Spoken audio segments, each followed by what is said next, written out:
Halo semua, kami dari kelompok 3 akan mempresentasikan hasil diskusi kami terkait SA402 dan SA450 beserta studi kasusnya. Nah, yang pertama kami akan membahas terkait SA402, yaitu pertimbangan audit terkait dengan entitas yang menggunakan suatu organisasi jasa. Selanjutnya, sebelum kita membahas lebih dalam terkait SA402, di sini kita akan membahas dulu pihak-pihak yang terlibat dan juga diatur dalam SA402 ini. Yang pertama, itu ada entitas pengguna. Nah, entitas pengguna itu entitas yang menggunakan jasa dari pihak yang disebut organisasi jasa. Berarti kalau kita mau tahu sendiri pengertian dari organisasi jasa, itu berarti suatu organisasi pihak ketiga yang menyediakan jasanya kepada entitas pengguna tadi dan merupakan bagian sistem informasi organisasi entitas tersebut dan relevan dengan pelaporan keuangannya. Nah, untuk laporan keuangan dari entitas pengguna itu juga bakal diaudit oleh pihak yang disebut auditor pengguna. Jadi auditor pengguna yang bakal melaksanakan audit dan membuat laporan audit atas laporan keuangannya, atas laporan keuangan dari entitas pengguna. Nah, untuk organisasi jasa apakah juga diaudit? Dia juga diaudit oleh pihak yang disebut auditor jasa. Jadi auditor jasa yang bakal menyediakan laporan assurance atas pengendaliannya yang milik organisasi jasa tadi. Nah, kalau kita lihat pada bagan yang ada di gambar, itu ada organisasi subjasa.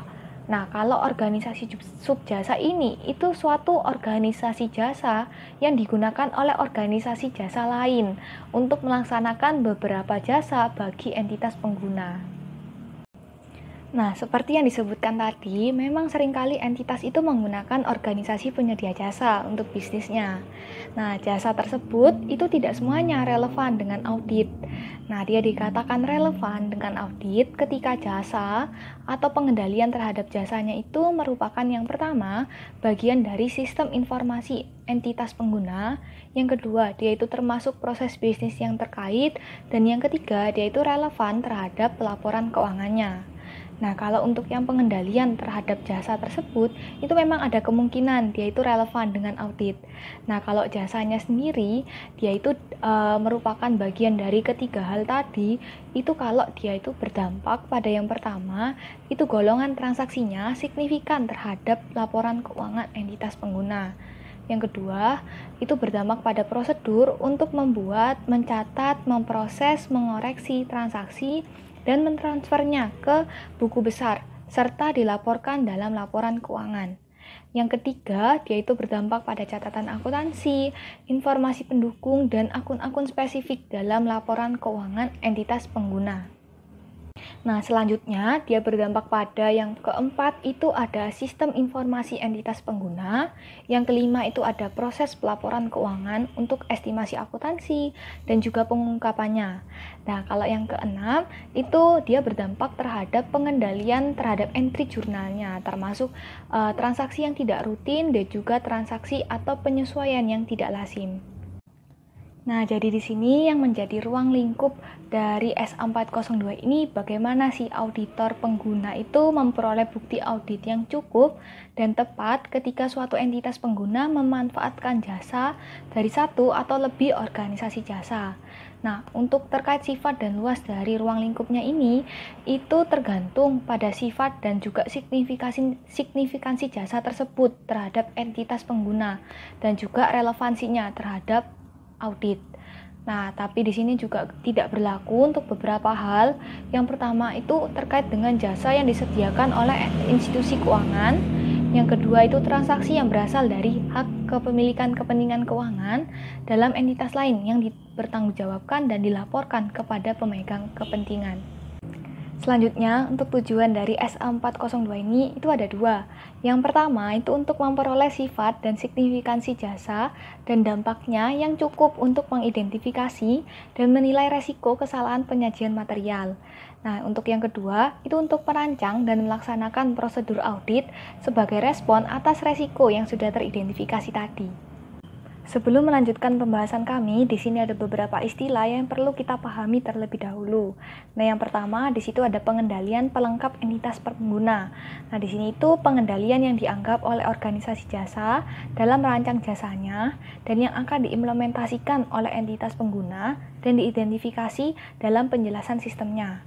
Nah, kemudian yang kedua, di situ ada laporan tipe 1. Nah, laporan tipe 1 ini itu terdiri atas dua hal.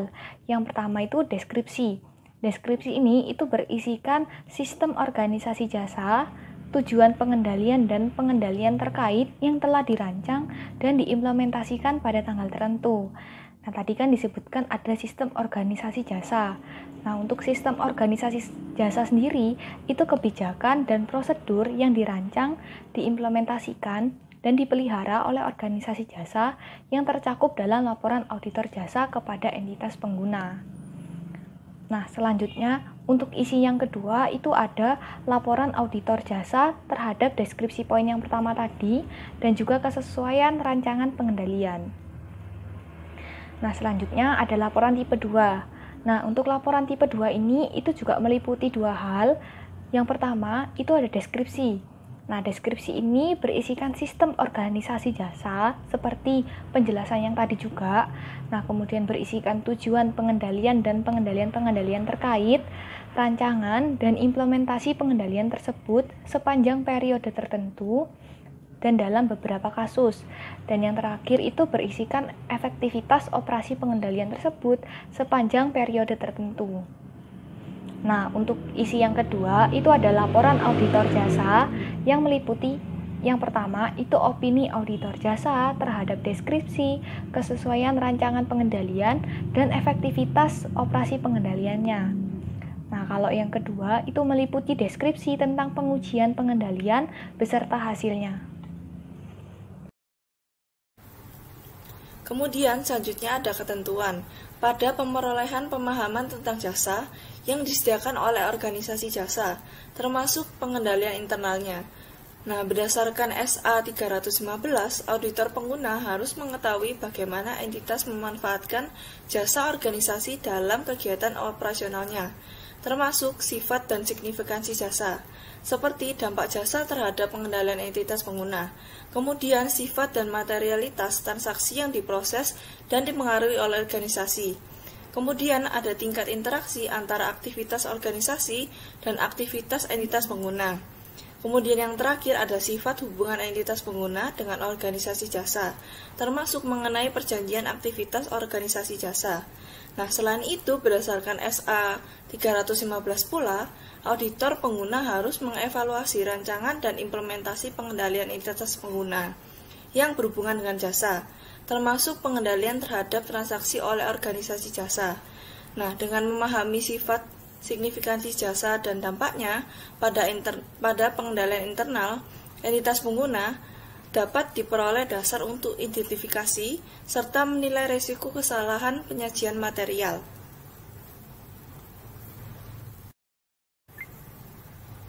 Jika auditor tidak mampu memahami, auditor harus memperoleh pemahaman dari satu atau beberapa prosedur, sebagai berikut. Dari laporan tipe 1 atau 2, jika tersedia untuk mendukung pemahaman auditor pengguna pada organisasi jasa.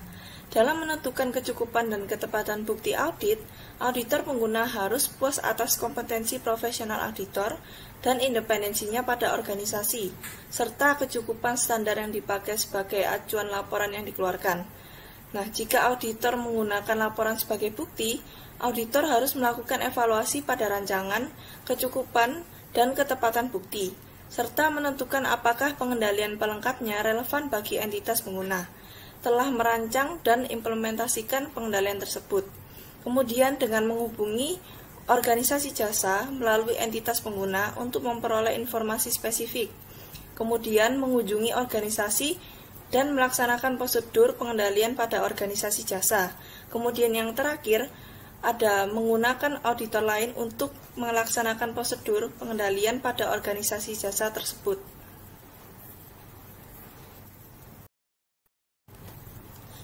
Kemudian respons terhadap resiko yang telah dinilai atas kesalahan penyajian material.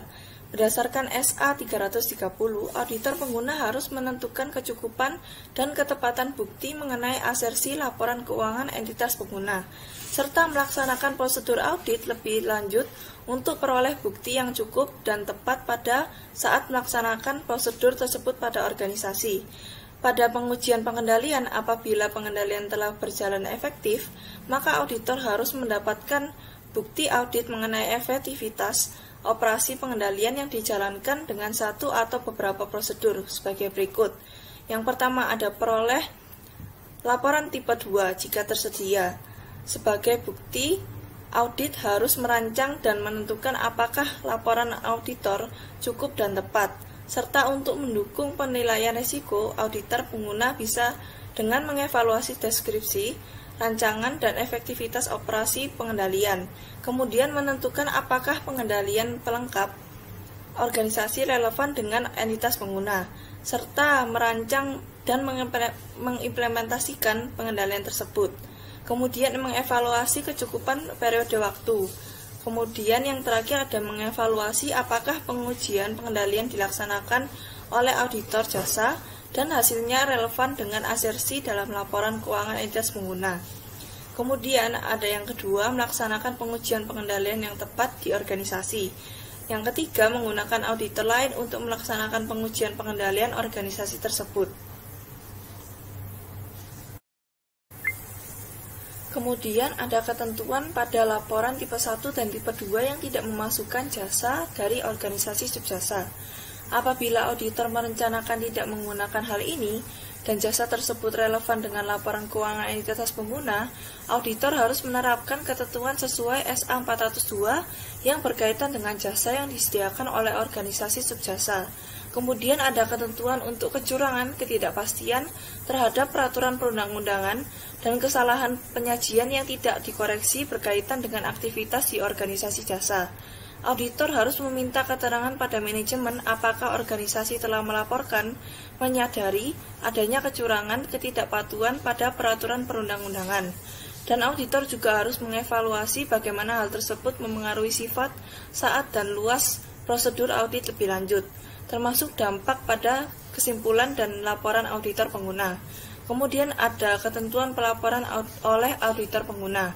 Berdasarkan SA 705, jika auditor tidak memperoleh bukti yang cukup dan tepat, maka auditor harus memodifikasi opini pada laporan auditor entitas pengguna.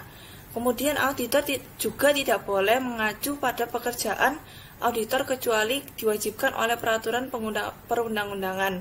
Jika pengacuan diwajibkan dan relevan dengan pemahaman modifikasi opini, maka laporan auditor pengguna harus menunjukkan bahwa tidak mengurangi adanya tanggung jawab auditor pada opini audit tersebut. Selanjutnya, saya akan menjelaskan mengenai SA 450, yaitu mengenai pengevaluasian atas kesalahan penyajian yang diidentifikasi selama audit. Yang pertama adalah ruang lingkup. SA ini itu adalah berkaitan dengan tanggung jawab auditor untuk mengevaluasi dampak kesalahan penyajian yang diidentifikasi dalam audit dan kesalahan penyajian yang tidak dikoreksi jika ada terhadap laporan keuangan. Untuk tanggal efektifnya, SA ini berlaku mulai 1 Januari 2013 untuk emiten dan 1 Januari 2014 untuk entitas selain emiten. Tujuan auditor ini adalah untuk mengevaluasi yang pertama, dampak kesalahan penyajian yang diidentifikasi atas audit, dan yang kedua adalah dampak kesalahan penyajian yang tidak dikoreksi jika ada terhadap laporan keuangan. Selanjutnya, terdapat beberapa istilah di dalam SA ini, yaitu yang pertama, ini adalah berkaitan dengan kesalahan penyajian. Kesalahan penyajian ini adalah suatu perbedaan antara jumlah, klasifikasi, penyajian, atau pengungkapan suatu unsur laporan keuangan yang dilaporkan dengan jumlah, klasifikasi, penyajian, atau pengungkapan yang disyaratkan agar penyajian unsur tersebut sesuai dengan kerangka laporan keuangan yang berlaku. Dan istilah kedua ini adalah terkait dengan kesalahan penyajian yang tidak dikoreksi. Nah, istilah ini maksudnya adalah kesalahan penyajian yang telah diakumulasi oleh auditor selama audit dan belum dikoreksi. Selanjutnya adalah terkait akumulasi kesalahan penyajian yang diidentifikasi. Nah, di sini auditor itu harus mengakumulasi kesalahan penyajian yang diidentifikasi selama audit selain kesalahan penyajian yang secara jelas tidak penting. Kemudian selanjutnya, poin selanjutnya adalah terkait dengan pertimbangan atas kesalahan penyajian yang diidentifikasi selama audit berlangsung. Nah, di sini auditor harus menentukan apakah strategi audit dan rencana audit secara keseluruhan perlu direvisi jika yang pertama, sifat kesalahan penyajian yang diidentifikasi dan keadaan keterjadiannya material, dan yang kedua adalah agregasi kesalahan penyajian yang diakumulasi selama audit mendekati materialitas yang ditentukan berdasarkan SA 320. Nah, jika berdasarkan permintaan auditor, manajemen telah memeriksa suatu golongan transaksi, saldo akun, atau pengungkapan dan mengoreksi kesalahan penyajian yang telah dideteksi, auditor harus melakukan prosedur audit tambahan untuk menentukan apakah kesalahan penyajian tersebut masih ada. Dan poin selanjutnya adalah terkait dengan komunikasi dan koreksi atas kesalahan penyajian. Nah, di sini auditor itu harus mengkomunikasikan secara tepat waktu semua kesalahan penyajian yang diakumulasi selama audit dengan tingkat manajemen yang tepat dan meminta manajemen untuk mengkoreksi kesalahan penyajian tersebut. Nah, jika manajemen ini menolak untuk mengoreksi beberapa atau semua kesalahan penyajian yang dikomunikasikan oleh auditor, maka auditor harus memperoleh pemahaman tentang alasan manajemen untuk tidak membuat koreksi dan harus memperhitungkan pemahamannya tersebut pada waktu mengevaluasi apakah laporan keuangan secara keseluruhan bebas dari kesalahan penyajian yang material. Poin selanjutnya adalah terkait dengan pengevaluasian dampak kesalahan penyajian yang tidak dikoreksi. Nah, di sini auditor harus menentukan kembali materialitas yang ditentukan berdasarkan SA 320 untuk mengonfirmasi apakah materialitas tersebut masih tepat dalam konteks hasil aktual keuangan entitas. Nah, auditor harus menentukan apakah kesalahan penyajian yang tidak dikoreksi adalah material dengan mempertimbangkan dua hal, yaitu yang pertama adalah ukuran dan sifat kesalahan penyajian, dan yang kedua adalah dampak kesalahan penyajian yang tidak dikoreksi. Nah, di sini auditor harus mengkomunikasikan dengan pihak yang bertanggung jawab atas tata kelola kesalahan penyajian yang tidak dikoreksi dan dampaknya. Nah, komunikasi auditor harus mengidentifikasi kesalahan penyajian material yang tidak dikoreksi secara individual. Auditor harus meminta untuk dikoreksi kesalahan penyajian tersebut. Nah, auditor harus meminta suatu representasi tertulis dari manajemen dan jika relevan, pihak yang bertanggung jawab atas tata kelola tentang apakah mereka yakin bahwa dampak kesalahan penyajian yang tidak dikoreksi adalah tidak material secara individual ataupun agregasi terhadap laporan keuangan secara keseluruhan dalam atau dilampirkan pada representasi tertulis. Nah, kemudian yang kedua adalah terkait dengan dokumentasi audit. Nah, di sini auditor itu harus mencantumkan dalam dokumentasi audit yang pertama adalah jumlah kesalahan penyajian yang dipandang tidak penting. Kedua, semua kesalahan penyajian yang diakumulasi selama audit dan apakah kesalahan penyajian tersebut telah dikoreksi. Dan yang ketiga adalah kesimpulan auditor tentang apakah kesalahan penyajian yang tidak dikoreksi tersebut adalah material secara individual atau agregasi dan basis kesimpulannya. Yang selanjutnya adalah terkait dengan materi penerapan dan penjelasan lain.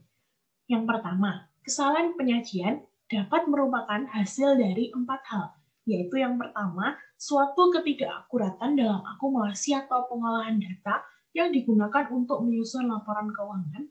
2. Suatu penghilangan jumlah atau pengungkapan. 3. Suatu estimasi akuntansi yang tidak tepat yang timbul dari kealpaan atau penafsiran suatu fakta yang secara jelas salah. Yang keempat adalah pertimbangan manajemen tentang estimasi akuntansi yang oleh auditor dipertimbangkan tidak masuk akal atau pemilihan dan penerapan kebijakan akuntansi yang oleh auditor dipertimbangkan tidak tepat. Yang kedua adalah terkait dengan akumulasi kesalahan penyajian yang diidentifikasi. Di sini auditor menentukan suatu jumlah kesalahan penyajian yang di bawah jumlah material dan tidak perlu untuk diakumulasi karena auditor mengharapkan bahwa akumulasi jumlah tersebut secara jelas tidak akan berdampak material terhadap laporan keuangan. Kesalahan penyajian ini akan disampaikan kepada manajemen dan pihak yang bertanggung jawab atas tata kelola. Nah, kesalahan penyajian ini itu dibagi menjadi 3. Yang pertama ada kesalahan penyajian faktual, di mana kesalahan penyajian ini itu sudah tidak diragukan lagi. Lalu yang kedua ada kesalahan penyajian yang bersifat pertimbangan. Kesalahan ini itu muncul dari adanya perbedaan pertimbangan manajemen tentang estimasi akuntansi yang menurut pertimbangan auditor itu tidak masuk akal atau tidak tepat. Dan yang ketiga, ada kesalahan penyajian proyeksian, yaitu estimasi terbaik auditor tentang kesalahan penyajian dalam bentuk populasi. Berikutnya adalah pertimbangan atas kesalahan penyajian yang diidentifikasi selama audit berlangsung. Pertimbangan yang pertama, kesalahan penyajian itu mungkin saja bukan merupakan suatu kejadian yang terisolasi. Contohnya, kesalahan itu timbul karena pengendalian internal tidak berfungsi dengan baik. Lalu pertimbangan yang kedua itu adalah agregasi kesalahan penyajian selama audit mendekati materialitas, yang artinya kemungkinan resikonya itu dapat lebih besar dari tingkat resiko yang dapat diterima. Dan pertimbangan yang ketiga adalah auditor dapat meminta manajemen untuk memeriksa golongan transaksi, saldo akun, atau pengungkapan agar manajemen itu dapat memahami penyebab suatu kesalahan penyajian yang diidentifikasi, lalu melakukan prosedur untuk menentukan kesalahan penyajian aktual yang kemudian akan dibuat penyesuaian yang tepat pada laporan keuangannya. Selanjutnya adalah komunikasi dan koreksi atas kesalahan penyajian. Jadi penting untuk mengkomunikasikan kesalahan penyajian itu secara tepat waktu dan kepada tingkat manajemen yang tepat juga. Hal ini itu dilakukan untuk mengevaluasi kesalahan penyajian dan mengambil tindakan yang tepat.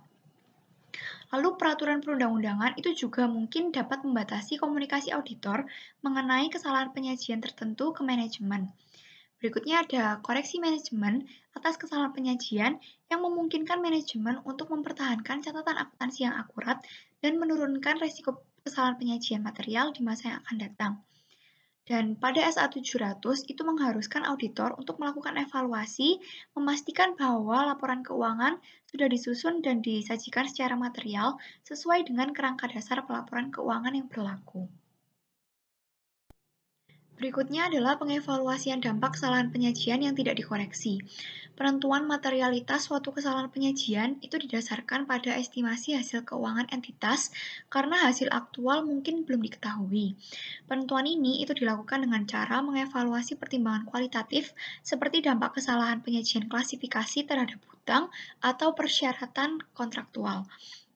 Dalam SA 320 dijelaskan bahwa materialitas untuk laporan keuangan secara keseluruhan itu direvisi saat auditor menyadari informasi selama audit yang menyebabkan auditor menemukan jumlah berbeda dari yang ditentukan di awal. Ada juga kesalahan penyajian individual yang dipertimbangkan untuk mengevaluasi dampak atas golongan transaksi, saldo akun, atau pengungkapan yang relevan serta tingkat materialitasnya. Dan jika kesalahan penyajian secara individual ini itu dipandang secara material, maka kecil kemungkinan bahwa kesalahan penyajian tersebut itu dapat disaling hapus dengan kesalahan penyajian lainnya. Pertimbangan spesifik atas entitas sektor publik. Dalam audit atas entitas sektor publik, pengevaluasian suatu kesalahan penyajian dipengaruhi oleh tanggung jawab auditor yang ditetapkan oleh peraturan perundang-undangan atau otoritas lain untuk melaporkan hal-hal spesifik. Selain itu, isu seperti kepentingan publik, akuntabilitas, integritas, jaminan pengawasan legislatif yang efektif, secara khusus dapat berdampak pada penentuan suatu unsur adalah material menurut standar moral tinggi, terutama pada unsur yang berkaitan dengan kepatuhan terhadap peraturan perundang-undangan atau otoritas lain. Komunikasi dengan pihak yang bertanggung jawab atas tata kelola. Jika kesalahan penyajian yang tidak dikoreksi telah dikomunikasikan kepada pihak yang memiliki tanggung jawab manajemen dan pihak tersebut juga memiliki tanggung jawab tata kelola, maka kesalahan penyajian tersebut tidak perlu dikomunikasikan lagi kepada pihak yang berperan dalam tata kelola. Jika terdapat banyak kesalahan penyajian yang tidak dikoreksi, yang secara individual jumlahnya tidak material, maka auditor dapat mengkomunikasikan jumlah kesalahan penyajian dan dampak moneter secara keseluruhan dari kesalahan yang tidak dikoreksi tersebut. Representasi tertulis. Penyusunan laporan keuangan menuntut manajemen dan pihak yang bertanggung jawab atas tata kelola untuk menyesuaikan laporan keuangan dengan mengkoreksi kesalahan penyajian yang material. Auditor diharuskan untuk meminta mereka untuk memberikan representasi tertulis tentang kesalahan penyajian yang tidak dikoreksi. Namun, pemerolehan representasi ini tidak membebaskan auditor untuk membentuk suatu kesimpulan atas dampak kesalahan penyajian yang tidak dikoreksi. Dokumentasi auditor atas kesalahan penyajian yang tidak dikoreksi dapat memperhitungkan pertimbangan atas dampak agregasi kesalahan penyajian yang tidak dikoreksi, pengevaluasian apakah tingkat atau tingkat-tingkat materialitas golongan transaksi, saldo akun, atau pengungkapan tertentu. Pengevaluasian atas dampak kesalahan penyajian yang tidak dikoreksi terhadap rasio-rasio kunci atau tren, dan kepatuhan terhadap ketentuan peraturan perundang-undangan dan persyaratan kontraktual. Contoh kasus yang kami gunakan adalah kasus PT Asuransi Jiwasraya. PT Asuransi Jiwasraya adalah perusahaan asuransi jiwa di Indonesia yang sebelumnya dimiliki oleh Belanda tahun 1859. Pada tahun 1960 telah menjadi milik Pemerintah Republik Indonesia atau BUMN. PT Asuransi Jiwasraya menyediakan berbagai produk dan layanan bagi pemegang polisnya. Pada tahun 2020, kondisi keuangan perusahaan menjadi terpuruk dan tidak mampu membayar polis para nasabah. Hal tersebut sebenarnya telah muncul tanda-tanda terjadinya penggelembungan laba dan gagal bayar polis yang dialami Jiwasraya sejak tahun 2006. Nah, kemudian saya akan menjelaskan kronologi kasus Jiwasraya ini, yaitu pada tahun 2006 sampai 2007, laporan keuangan perseroan tahun 2006 menunjukkan bahwa ekuitas yang dimiliki bernilai negatif, sebesar 3,29 triliun. Atas hal ini, BPK memberikan opini disclaimer untuk laporan keuangan pada tahun 2006 sampai 2007. Kemudian pada tahun 2008 sampai 2009, perseroan mengalami defisit yang semakin melebar hingga 6,3 triliun. Kemudian pada tahun 2010 sampai 2013, Jiwasraya melakukan penyelamatan jangka pendek atau reasuransi dan melalui alternatif produk JS Saving Plan. Nah, di tahun 2013, Jiwasraya juga melakukan alternatif penyehatan berupa penilaian kembali asetnya. Kemudian pada tahun 2014, peningkatan dana di saham dan reksadana oleh perusahaan dan pendapatan premi yang naik hingga 50%. Selanjutnya, di tahun 2015 ini sudah dilakukan audit oleh BPK, di mana atas hasil auditnya itu menunjukkan adanya dugaan penyalahgunaan wewenang dan laporan aset investasi keuangan yang overstated dan kewajiban yang understated. Selain itu, BPK juga mengungkapkan bahwa terdapat kejanggalan pada pembelian saham dan reksadana lapis kedua dan lapis ketiga yang tidak mempertimbangkan aspek legal dan kondisi keuangan perusahaan, sehingga menyarankan perusahaan untuk melepaskannya. Dan di tahun 2016, Jiwasraya pun mengikuti rekomendasi BPK tadi untuk melepaskan saham dan reksadana lapis kedua dan lapis ketiga. Namun di tahun berikutnya, tahun 2017 ini, Jiwasraya itu membeli kembali saham dan reksadana lapis kedua dan ketiganya, dan masih ditemukannya liabilitas yang understated, sehingga menyebabkan laba yang overstated. Di tahun 2018, di sini bahkan melibatkan PwC. PwC itu menyampaikan opini yang tidak wajar atas laporan keuangan Jiwasraya tahun 2017 tadi, di mana ada liabilitas yang understated dan laba yang overstated.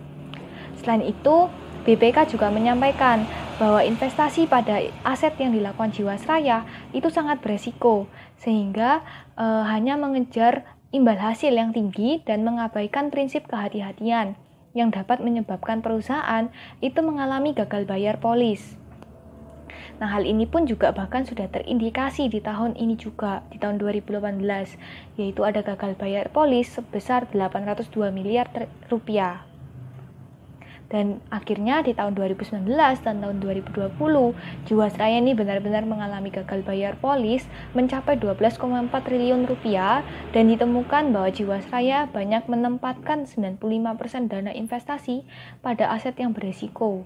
Dan juga laba perseroan sejak tahun 2006 itu merupakan hasil rekayasa yang telah dilakukan window dressing. Selanjutnya, saya akan membahas bagaimana hubungan penerapan SA 450 pada kasus yang kami ambil. Nah, sebenarnya auditor dari Jiwasraya, yaitu BPK dan PwC, ini telah melakukan tanggung jawabnya sesuai SA 450 pasal 5, yaitu mengakumulasi kesalahan penyajian yang diidentifikasi selama audit, terbukti pada temuan-temuan yang telah diungkapkan oleh BPK dan PwC, seperti pada kronologi kasus yang telah dijelaskan oleh partner saya. Nah, sesuai pasal 8 juga, bahwa auditor ini telah mengkomunikasikan secara tepat waktu semua kesalahan penyajian yang diakumulasi selama audit dengan tingkat manajemen yang tepat, serta meminta koreksi atas kesalahan penyajian yang telah dilakukan. Nah, auditor ini juga telah melakukan kewajibannya sesuai pasal 12, yaitu tentang mengkomunikasikan dengan pihak yang bertanggung jawab atas tata kelola kesalahan penyajian, di mana BPK pada tahun-tahun tersebut ini telah mengungkap beberapa kejanggalan yang terjadi. Misalnya pada 2015, di sini BPK telah mengungkapkan adanya dugaan penyalahgunaan wewenang yang mengakibatkan adanya overstatement pada aset investasi dan understatement pada liabilitas perusahaan. Nah, pasal 12 ini juga mengungkapkan bahwa auditor harus mengidentifikasi kesalahan penyajian material yang tidak dikoreksi, di mana hal ini tampak pada kronologi kasus, yaitu pada 2016 sebenarnya Jiwasraya ini telah melepas saham dan reksadana atas rekomendasi BPK, namun Jiwasraya membeli kembali saham dan reksadana yang akhirnya pada 2018 BPK menyebutkan bahwa adanya investasi aset yang beresiko, sehingga mengabaikan prinsip kehati-hatian yang dilakukan oleh Jiwasraya. Nah, hal ini menunjukkan bahwa terdapat kesalahan penyajian yang tidak dikoreksi oleh Jiwasraya. PwC juga telah melakukan audit pada laporan keuangan dan telah mengidentifikasi adanya salah saji yang tidak wajar pada laba dan liabilitas yang dimiliki oleh Jiwasraya. Nah, walaupun auditor ini telah melakukan tanggung jawab tersebut sesuai dengan SA 450, namun karena Jiwasraya ini tidak melakukan koreksi atas kesalahan tersebut, baik dari sisi investasi dan penyalahgunaan wewenang, pada akhirnya Jiwasraya mengalami gagal bayar atas utang-utangnya dan tidak dapat melanjutkan usahanya. Sekian presentasi kami dari kelompok 3 tentang SA 402 dan 450. Terima kasih.